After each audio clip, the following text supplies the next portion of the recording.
Dr. Brost, can we help you? Yes, now that the Monona Grove Education Foundation has given the AV Club new teleprompters for their studio, it's much easier for me to read, so I'm going to be taking over the morning announcements. Oh, okay, we'll get everything set up.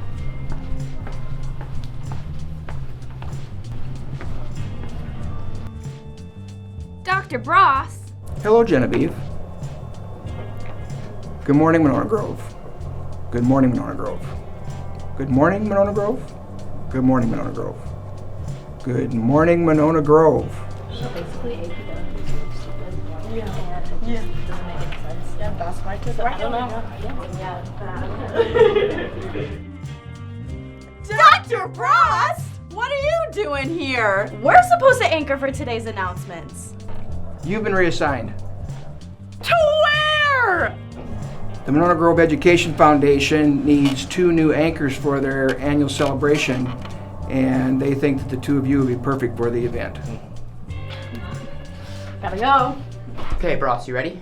Yep, let's get this over with. All right. 5, 4, 3, 2. Good morning, Silver Eagles. I know you're wondering why I'm on today's announcements. Your current anchors are on another assignment, so I decided to take over. Because time is short today, we'll skip to the most important part of announcements, lunch. Today for lunch is pizza, with a side of more pizza. We now go to Superintendent Dr. Dan Olson for the weather. Thank you, Dr. Brost. Predicting the weather is tough, especially if you're a superintendent of a school district like me. These predictions may be inaccurate, but bear with me. Today you'll see a chance of thunderstorms coming in from the west with temperatures in the high 80s. Tomorrow, Mother Nature gives us a curveball and drops the temperature to a high of 28 degrees and a chance of heavy snow. We could see snow totals of 8 inches. The rest of the week is unknown because I had to go to an important meeting. Back to Dr. Brost in the studio. Thanks, Dr. Olson. Crazy weather these days. That wraps things up for today's announcements. I'm Dr. Brost. I'll see you next week. Oh, better than I thought? Yeah, I don't know. It seems like it was scripted for something entirely different. Did you get that? Wait, we're late for the MGEF Celebration. Let's go!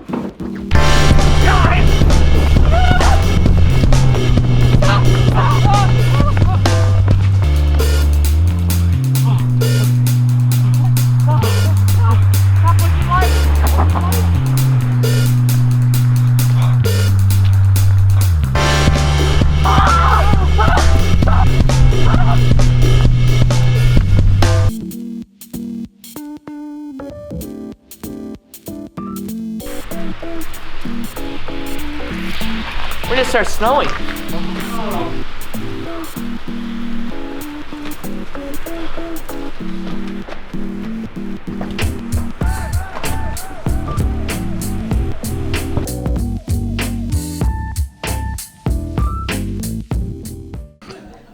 So, all right, so we're about ready to get started, so I want to thank you for attending tonight's event.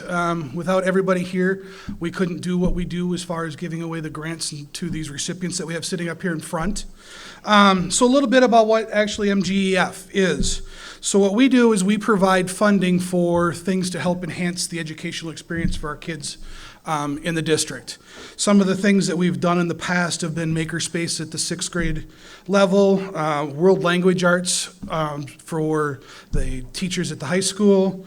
We've done wobble chairs at Taylor Prairie and Winnequa. We've done playground equipment at Cottage Grove Elementary. And for MG21, we helped them get camping equipment so they could enhance their wilderness experience. So a lot of different things that the district can't fund on its own that we are able to support, and sometimes it is a Kickstarter for that the district does later on. So that's a lot of what we do and why we're here tonight, because this is the celebration for that and a fundraiser for all of our people. Couple of housekeeping things. The flowers right there and the flowers at the far back corner by the auction table are the only 2 items that are silent auction items. So there is a slip back by that flower pot back there, that if you're interested in either of those bouquets to take home tonight, you can sign up for those. So that's the only silent auction. Otherwise, everybody should have been asked to vote via your phone. If you don't have that capabilities, you can get that out front. So we'll go from there. Let's see. First off, let's start by acknowledging our grant winners, many of whom are seated right here in these two tables. So as I say your name, please stand up. Charles Pyng.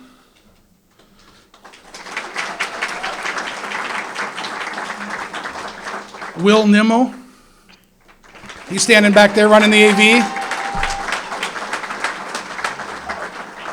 Sonia Bohm and Don May. Janet Heinemann, Carl Davik, and Peter Case. Jennifer Goodnow. Ann Mader. And then I believe we have three that were not able to attend tonight. Karen Durnan, Emily Kolbe, and Michelle Lammers. So that runs through our list. And you'll see more about their projects as this program progresses. Now I'd like to acknowledge the AV Club, because without these guys, we wouldn't have a show tonight. They put in oodles and oodles of time.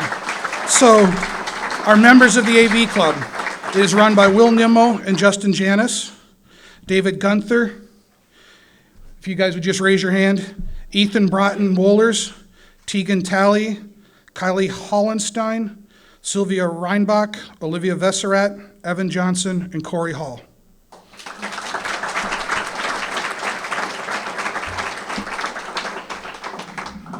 All right, and now the MGEF board. If you guys will all stand up at once, I would appreciate it, and I'll run through your names quickly.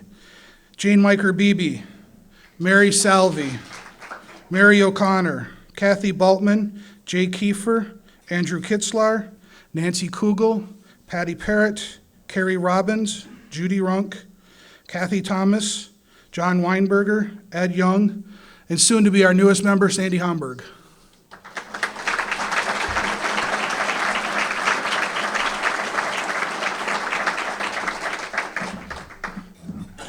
These guys told me I had 10 minutes. I'm like, I can be done at 5.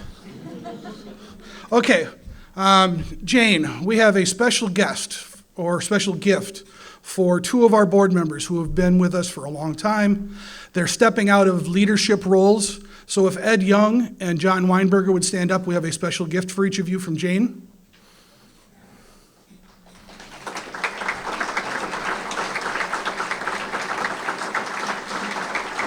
Ed is a MGEF founder. He was the original president, and he is a treasurer for almost 10 years.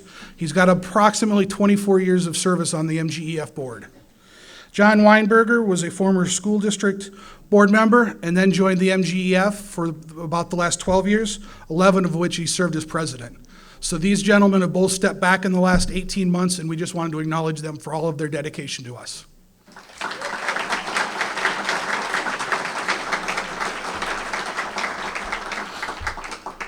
Okay, on your tables, you have a sheet that says MG Where.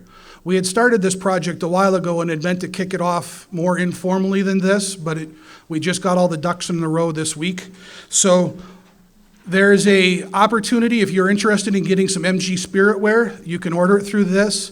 The sale runs from 11/5 to 11/13, and that'll ensure delivery by Christmas. So if you're looking for a new Christmas gift, that's what that's for. All right.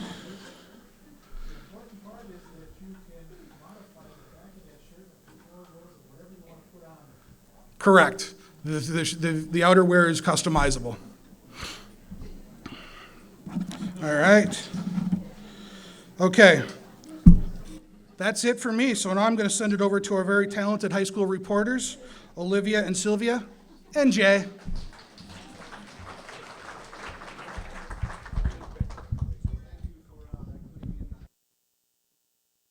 Awesome of you. One more time, round of applause for John and Ed. The times that they've put into this board has been amazing. So thank you, Will. I'm new at this, so I'll be looking at the camera. And I'm at the dessert table live because that's where all the action is happening. And because we have some very talented young ladies here, in Sylvia and Olivia to my left, I'm going to turn it over to them and intrigue you with your wallets to open up, to be able to be first in line, to be able to tantalize your taste buds with some of these delicacies over here at this table.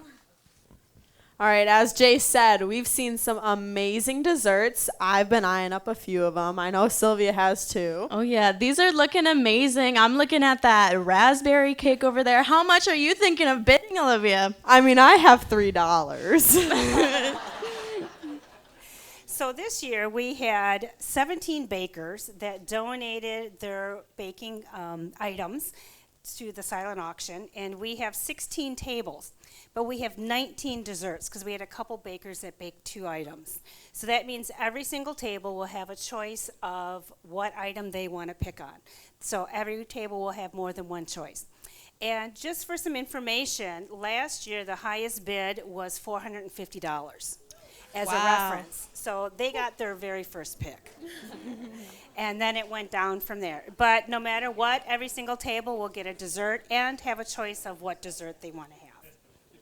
So start your bids. I also heard there are take-home boxes, so if you don't finish your dessert, you have an option to take it home. Back to the studio. Well, these grant stories are more digital than they are delicious. Our first grant story involves robots. This little bugger blends the physical and digital worlds, something they haven't done in the classroom before.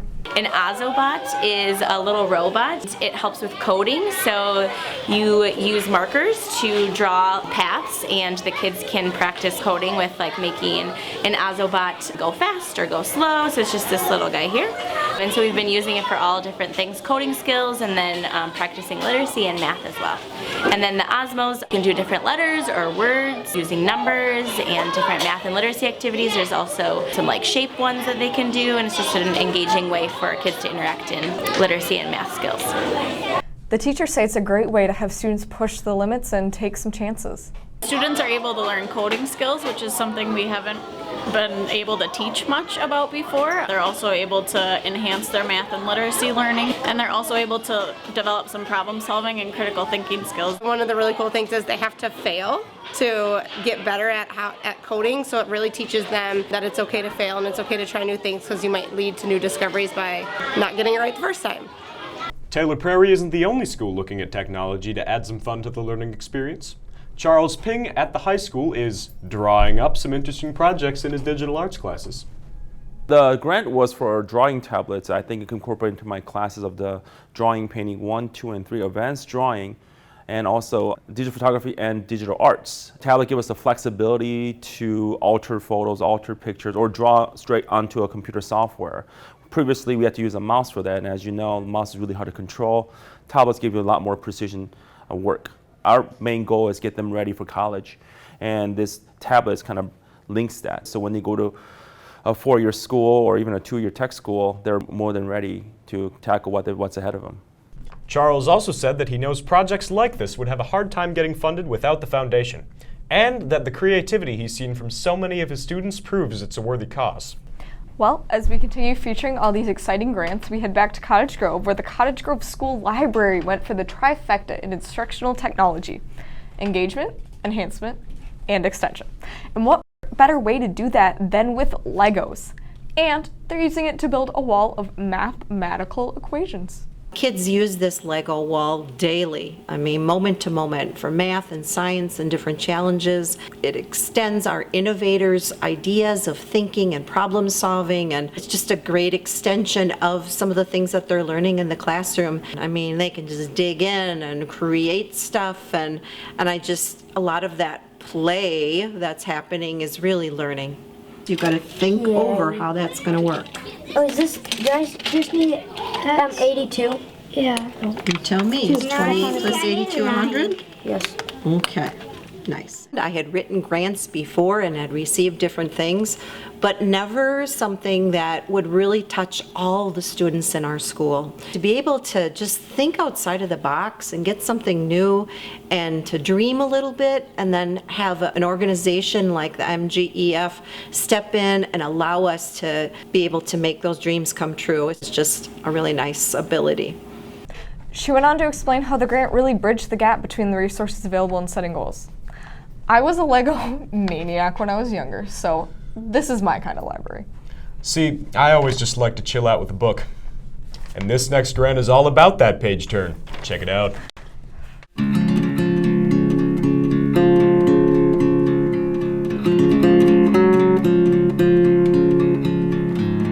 We really wanted to write a grant that opened up an opportunity that kids could have a voice and choice in some of the titles that we'd put in the pod libraries. First, we had kids look at reviews about books that they thought might be of interest to them. They would write a recommendation of a book they'd like to see, and if they liked it, we then purchased more copies to make it a shared experience that they could read together.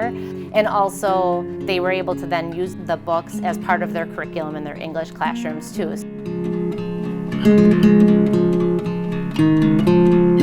It was so nice for kids to be able to say, hey, we really want this book in the pod library, we want to share this, and for me to be able to say, let's make it happen, we have this money there to do it.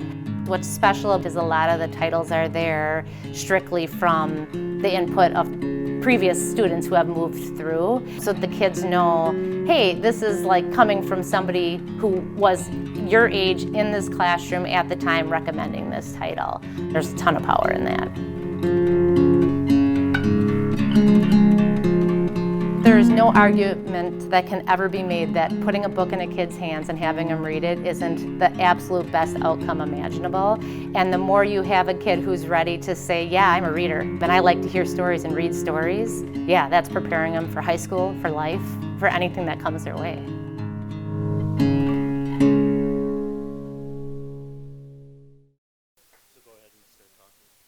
All right, what an amazing video. It's super exciting to see all of the technology being used in our classrooms these days. Yeah, it's really inspiring. So we're going to take a second to collect those envelopes with your money for your desserts. Jay's going to come around. Jay, do I give you my $3 now, or is that a later thing? All right. So as our next video rolls, we'll have him come around and get your money, and then we'll announce the dessert auction winner. Hopefully you get your favorite one. We're not sleeping. We are professionals, thank you very much. Monona Grove Education Foundation. This next story is all about professionals teaching professionals. David Gettner has the story. Thank you from the studio. I'm here with Ms. May and Ms. Bames. Tell us about your grant. We received a grant to attend a conference in Dallas, Texas, focused on equity and working with new teachers. Sonia and I are both mentors in the district and work with first and second year teachers. The conference was from the New Teacher Center and focused on helping teachers develop their practices to bring equitable education for all of our students. Alrighty, I kind of lost you guys at Dallas, but can we go from what did you guys do with this conference? What you learned there? Well, it was 3 days. Very impressive. There were like national leaders in equity and education there from all over the country. And we got to attend workshops with different people and connect with people and really think about how our students' experiences are in the classrooms and the teachers that bring those experiences to them.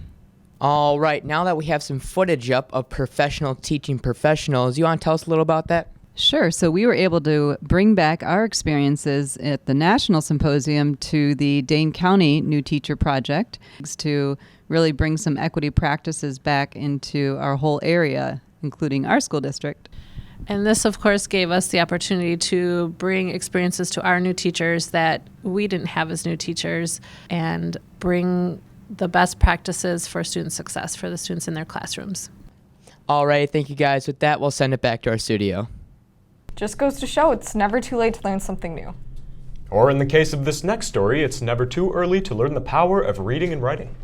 Award-winning author and former school teacher James Aylesworth visited all kindergarten through second grade classes in the district to show how they can include reading and writing in their everyday life. The goal of the grant was to create enthusiasm and interest in writing and reading. Each student focused on specific skills related to their grade level. For kindergarten and first grade, they focused on alphabet books and rhyme, rhythm, and repetition. The second grade level worked on folk tales. These visits all culminated with free family event at the Monona Public Library, where Jim entertained, singing and reading to kids and families. Pretty cool that the public library was involved. Really shows how these grants extend beyond the walls of schools. Well, it's time to see what kind of trouble Thelma and Louise over there got themselves into. Guys, Kathy is our new favorite. If you want to give us desserts, you might be in the running. But so far, Kathy is in first place. We can sample every single dessert at this rate. All right, we just want to take a moment to honor another few teachers that were unfortunately missed. For the Female Athlete Summit, we want to honor Sharon Fritz and Amanda Klassman. Also, we want to let you guys know that with that fundraiser, we just raised $2,610. So that's amazing. All right, now we're going to watch another video from our keynote speaker.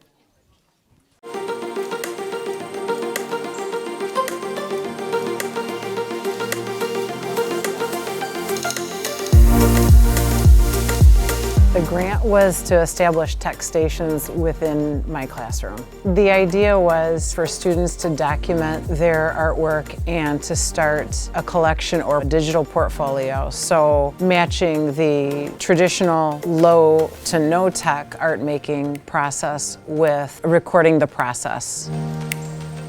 In this instance, the foundation provided a way to look at our national core art standards in a different way. Those standards being connecting. While we're connecting the learning to the result. But also, when you think about exhibiting work, our Fine Arts Night is for one night. The exhibition is for 2 weeks. Now there's a digital exhibit that extends the time that this could potentially be on display. I think there's so many different ways that we could take this, collaborating between grade levels, between schools. I think there's a lot of different opportunities, and wiggling all those different ways into that would be really fun to do.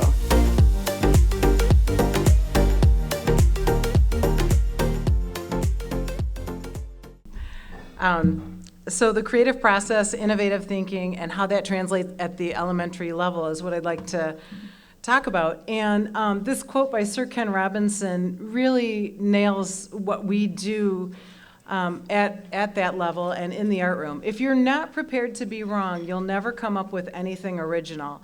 So process is very important in the art room. And if you consider creativity, when we make something, we're very close to it. We make plans and we make our mistakes, but we have results. And the thoughts that we have during that time, they can influence the way the project goes. Conversations that we have may turn the project in a different direction.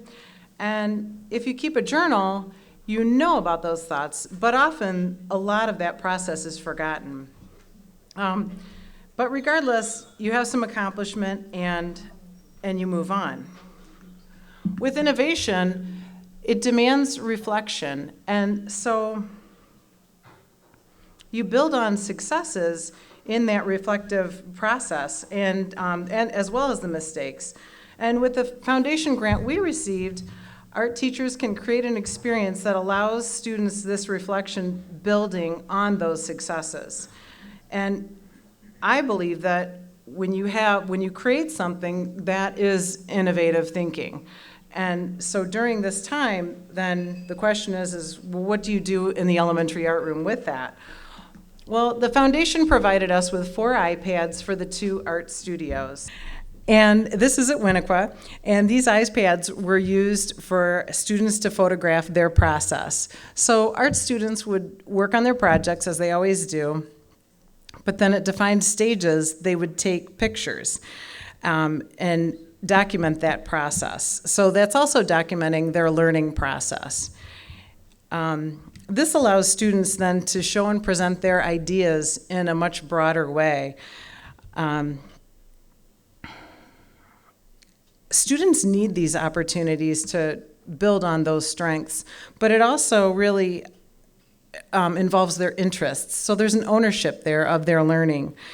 And when they put their when they see their work on an iPad or on a screen, something happens. It's a different context for them, and it pops. So I'd like to share a part of one of the digital portfolios that we did. This is Ariana Ramig was a fifth grader last year, and this is her narrative self-portrait sculpture. So when you look at this, every aspect of this sculpture has something uniquely to do with her. And because of the technology, she was able to extend the connection. And what I mean is that she was able to write about each aspect of this sculpture. What you're looking at underneath is a plastic water bottle along with bundled up newspaper for the head. And so this is a multi-layered project as far as we talked about anatomy, color theory, and of course we used paper mache to sculpt the different parts of this. So she writes, "My sculpture. This is my sculpture. It represents me and my talents, memories, traditions, and hope for the future." One of the things about traditions, though, when you talk about a tradition in your home, many students wanted to do something with Christmas, involving Christmas, and have a visual cue or prop about Christmas.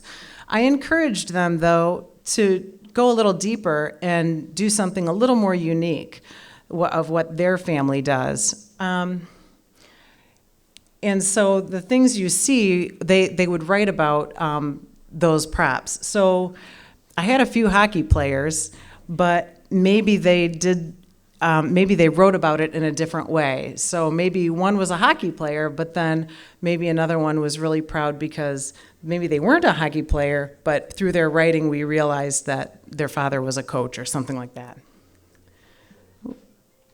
Okay, here she says, "A hope for my future. This camera represents a hope for my future. In the future, I wish to be a photographer. I have started taking pictures in my free time, and it is entertaining and fun. Photography interests me because you can be really creative and capture memories. A tradition in my home is going to Door County every summer with my family and roasting scrumptious marshmallows. We do it every year, and it's extremely fun." So again, extending the story of when you just see the roasted marshmallow, well, that's also a connection to Door County and a connection many others have as well because many other people go to Door County. So you're connecting with the artist, you're connecting with their story. And she goes on, and it's hard to see in this picture, but she has a bracelet that's very meaningful involving her grandmother, a gift from her grandmother. And of course the ballerina shoes as well. But my next slide shows her documenting a process of crafting her hair. She was really challenged about what to do with her hair. And she worked through that, and she writes about it in her slide presentation. But at this point, I think she had a lot of success with it, and it looks pretty good.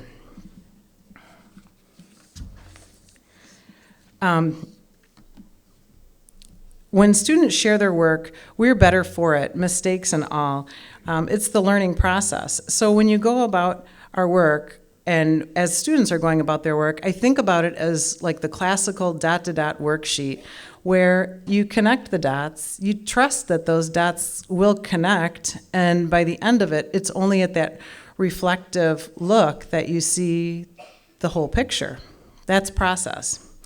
So at the third grade level, this is a third grader, and the project was third graders were tasked with sculpting an intangible idea. And so Will Wright, a third grader at the time, sculpted Scary. And this is something, of course, it's intangible, we can't touch. But the third graders learned that shape communicates, and color sends messages about certain ideas. Marketing departments know this in business. So you see Will working out his shape, and then here he's working out his color. So the grant that we received, the foundation is supporting the need for educators to create new and improved experiences for students. And in our low-tech setting of the elementary art room, where we're working in paper mache, our ideas can connect and expand more broadly. And the interesting thing, the result that we had last year is that some of this work showed up in a nationally recognized museum downtown, the Madison Museum of Contemporary Art. And here's Will and a classmate, Marley Switsky, and they're showing off their sculptures. And this is last spring, and here's the finished product of Scary, and Marley's sculpture this is Spicy right here. And so I thought Will did a pretty good job, because I think I would be scared if that approached me. I'd like to thank the foundation for providing the resources to go on this journey, and to be continued. It's ongoing. So thank you very much.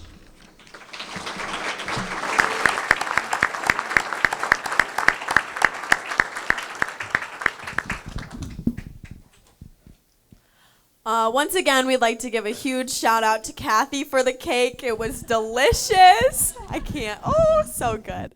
Sylvia and I were actually talking during Jennifer's speech. We remember doing that at Winnequa. We remember having all of our artwork on display, and I think it's really amazing that these children are getting these opportunities to not only have them on display for 2 weeks, but whenever with these iPads. And honestly, it's really good work is being done. Honestly, it's so sweet how proud they are of their artwork, and it's just really sweet to see that in the video, and those memories stay with us forever. Now we'll kick it off to Jay at the Cottage Grove Chamber of Commerce table. So I'm sitting over here because as we talk about memories, I have a couple of folks next to me who were quite athletic in their day, and wanted to talk to Paula Severson for a minute about the talents that she had in high school, and just kind of reflecting on what was your sport involvement when you were in high school? I played 3. I played tennis, basketball, and softball. And which one would you choose to do today if you could do it again? Probably softball. Softball. And next to her is her husband, Eric, who is a proud Monona Grove alum. And what sports were you involved with? I played baseball and football, all 4 years. Go MG Silver Eagle. So right now I think Eric is the higher bidder on the Silver Eagle helmet, if I'm not mistaken. So you certainly want to bid him up on that. And I'm going to hand it over now. You are prepared. Over to Olivia. All right, now we are over at the Monona Bank table, and we have another question. If you were a movie actor, who would you be? An actor or an actress? An actress. Just checking.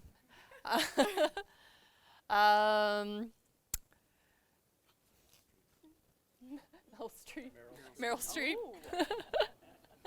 Oh my goodness, you're in Mamma Mia now? That's my favorite. All right, now we're going to run over here. I'll hand it off to Sylvia. All right, we're here at the McKinstry table, I believe, and we're going to ask, did you play any instruments in high school? I did. Which one?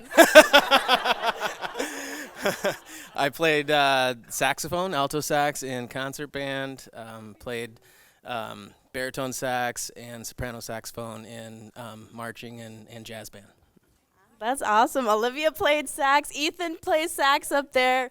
That's awesome. All right. All right, now looks like we have another video. Thanks for working so hard out there, Thelma. Our final 2 stories of the evening are really quite different. They are. And Miss Fritz is in Studio B to tell us all about the Monona Grove High School Girls Athletic Summit. Hi, I'm Amanda Glassman. And I'm Sharon Fritz. The reason that we wrote this grant for the MGEF was because we have such a passion for working with our female athletes. We wrote this grant for our 2018 Female Athlete Summit, which was Listen, Speak Up, Act, Lead, Characteristics to Help You Lead with Confidence. The main idea for our day was basically to look at leadership through a different lens. We wanted to define it differently and show that leadership doesn't just have to be, from the most extroverted or talkative person in the room. It can come in a lot of different forms. They had an opportunity to really not only practice some of those different leadership styles, but to kind of figure out where they kind of fit on that spectrum. Were they the loudest person in the room? Were they someone who led by example? Did they lead quietly? Did they work really hard every day? And I know that going through into practice and into everyday life, our girls had an opportunity to take those things with them and take it to practice, take it to work, take it to school. And they had an opportunity to use it then, and they kind of knew what their job was. They needed to make sure they were maybe the loudest person in the room, or they were the person that cheered other people on. And we hope that they'll continue to bring it not only through athletics, but into their everyday life as well. And this grant was really able to help us to bring this 2018 summit to life in ways that we wouldn't have been able to without them. And that really kind of got the ball rolling. And so now we're hoping to continue these summits and make this an annual event for girls on our teams now and in the future. That sounded amazing. I probably should have gone to that one. Well, our last story is nothing but music to my ears. Check it out. 1 and 2 and ready and go.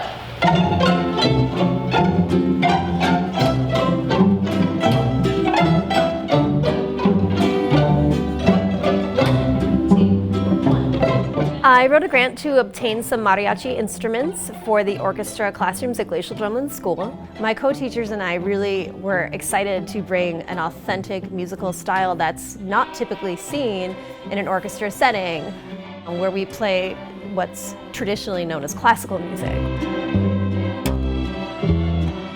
It's very easy to find mariachi videos on YouTube and locate mariachi style music for the students to play in orchestra, but having these tangible, authentic instruments really heightens the cultural awareness of what it means to be in a mariachi ensemble, what it feels like to play these really cool, unique instruments. Not a single kid turned down the opportunity to at least try them, and then when kids were given the option to continue playing, a lot of kids really migrated towards these instruments, coming in after school to practice and increase their skills, and even a few took them home to work on them at home as well. Mariachi music was really not something that I had experience with, so for that piece, learning alongside our students and right beside our students as well about the style, about the history of mariachi music, and of course how to play the instruments was really, really exciting to us as teachers.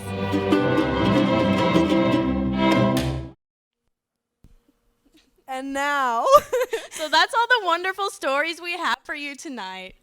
we've really enjoyed hanging out with all of you old farts. Whoa! Will, not cool. Not cool. Sorry about that, guys.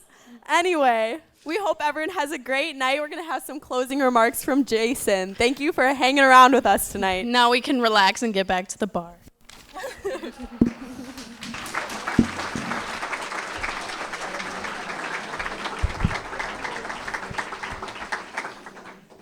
All right. A couple of housekeeping things. Our program is all done, but I want to have the recipients, when we're done here, if you would mind sticking around, we're going to get a picture of everybody right here on the stage. Just as a reminder, the 2 flower pots are available for a silent auction. The online auction goes until 9 o'clock. Jane has to-go cups if you weren't able to finish your dessert. So there are some things to go for that. Jay and Andy are walking around with drink tickets, so if you need another drink ticket, find them. Let's have one more round of applause for the AV Club for all their work.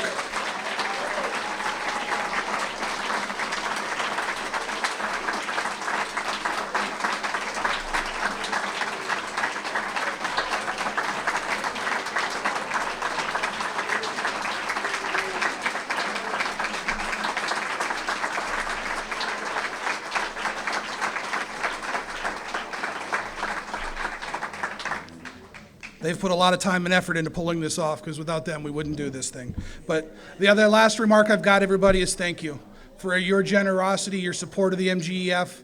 It's the reason we can do these types of things. And so with that, have a good night and enjoy the rest of the evening.